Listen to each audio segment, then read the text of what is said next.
TNPSC group for important கொஸ்டினாக பார்ப்போம். First question வந்து உயர்பட்டு என்று அழைக்கப்படும் நாட்டுக்கு பாட்டு வந்து பல்லுப்பாட்டு. பல்லுப்பாட்டு வந்து 96 சிற்றிலக்கியங்கள் ஒன்று. பல்லு என்பது பள்ளமான நன்சை நிலைகளில் நடைபெறும் ஒழுக்கத்தை குறிக்கிறது அந்த பல்லுப்பாட்டு. இரண்டாவது கொஸ்டின் யாமறிந்த புலவிலை கம்பனை போல் என்று புகழ்ந்து கூறியவர் யாருன்னா பாரதி. யார்? இதுதான் வந்து ஆன்சர். இது வந்து அடிக்கடி கேட்கக்கூடிய கொஸ்டின். மூணாவது கொஸ்டின் தேசிய நூலக நாளை தேர்வு செய்க. ஆகஸ்ட் 9 ஏதான் வந்து ஆன்சர். நாண பசிலே என்று வள்ளுவர் குழு மூலிகை என்கிறாங்க சிங்காவளி சிங். இது தூதுவளியோட மறுபெயர் தான் வந்து இந்த சிங்காவளி, இந்த தூதலைன்னு சொல்லுவாங்க. அஞ்சாவது கொஸ்டின் பண்டைய கால துறைமுக நகரங்களை பற்றி கூறும் நூல் வந்து பட்டினைப்பாலை. ஏதான் வந்து ஆன்சர். பள்ளியில் மதிய உணவு திட்டத்தை கொண்டு வந்தவர் வந்து பேரறிஞர் காமராசர். சி தான் வந்து ஆன்சர். காமராசர் வந்து 1954 1963 வரைக்கும் ஆட்சி செஞ்சாரு. அது வந்து 1955 தான் வந்து இந்த மதிய உணவு திட்டத்தை வந்து கொண்டு வந்தாரு. ஏழாவது கொஸ்டின் முடியரசன் இயற்றாத நூல் எதுன்னு எடுக்கிறாங்க. நீலமேகம். பி தான் வந்து ஆன்சர். கல்வி இல்லாத பெண்கள் கலைஞரம் என்றவர் வந்து பாரதிதாசன். இந்த அடிக்கடி கேட்கக்கூடிய கொஸ்டின் எட்டாவது கொஸ்டின், இதனால பார்த்துக்குங்க. ஒன்பதாவது கொஸ்டின் மோனைத்தொடையோட வகை கிடைக்கிறாங்க. 8 வகை மோனைத்தொடை மொத்தமா.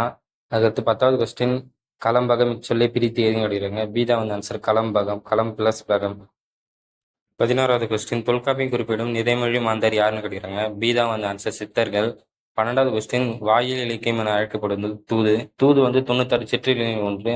இதனால ஞாபகம் வச்சுங்க. 12வது கொஸ்டின். 13வது கொஸ்டின் பெரிய புராணத்தில் எந்த நாட்டின் நீர் வளத்தை பற்றி சிறப்பித்து சொல்லியிருப்பாங்கன்னா சோழ நாட்டோட நீர் வளத்தை பற்றி அதிகமாக சிறப்பித்து சொல்லியிருப்பாங்க. 14வது கொஸ்டின் புறநானூறுத்தை முதல் முறையாக புதுப்பித்து வெளியிட்டவர் வந்து உ.வி.எஸ். ஏதான் வந்து ஆன்சர். 15வது கொஸ்டின் 3 அடி சிற்றலையும் 6 அடி பேரலையும் கொண்ட அகவற்பலால் ஆன நூல் எதுன்னு கிடைக்கிறாங்க. பி தான் வந்து ஆன்சர். ஐங்குறுநூறு. அதுக்கடுத்து வந்து 16வது கொஸ்டின் இணையில்லா முப்பாலுக்கு இந்நிலத்தை என்று பாடியவர் வந்து பாரதிதாசன். சி தான் வந்து ஆன்சர். திருக்குறள் முதலில் அச்சிடப்பட்ட ஆண்டு வந்து 1812. ஏதான் வந்து ஆன்சர்.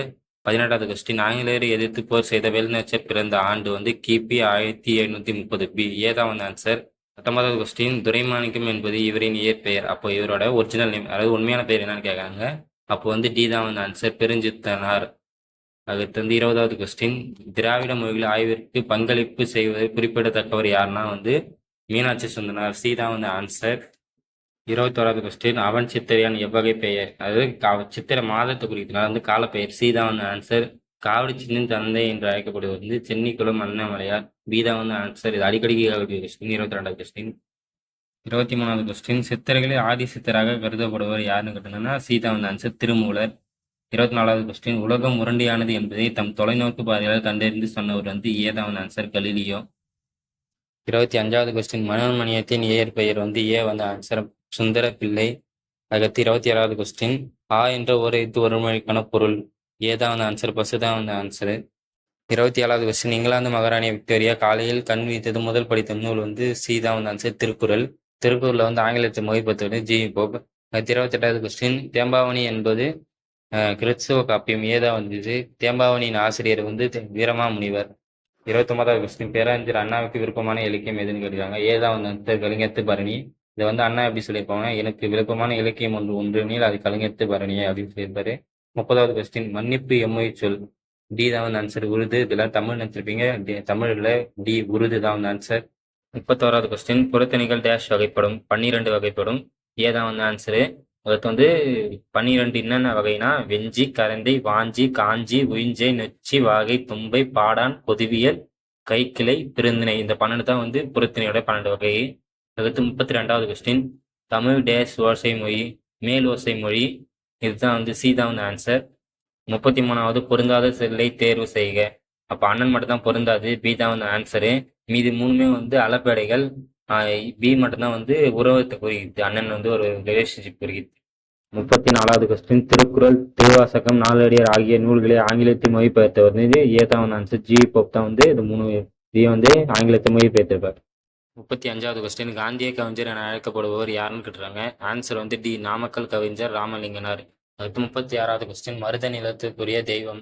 ஏதான் வந்து ஆன்சர். இந்திரன் தான் ஆன்சர். அதுக்கடுத்து வந்து குறிஞ்சி நிலத்துக்கு வந்து முருகன் தான் தெய்வம். அதுக்கடுத்து நெய்தலுக்கு வந்து வருணன். அதுக்கடுத்து வந்து பாலைக்கு வந்து கொற்றவை, அதாவது காளி.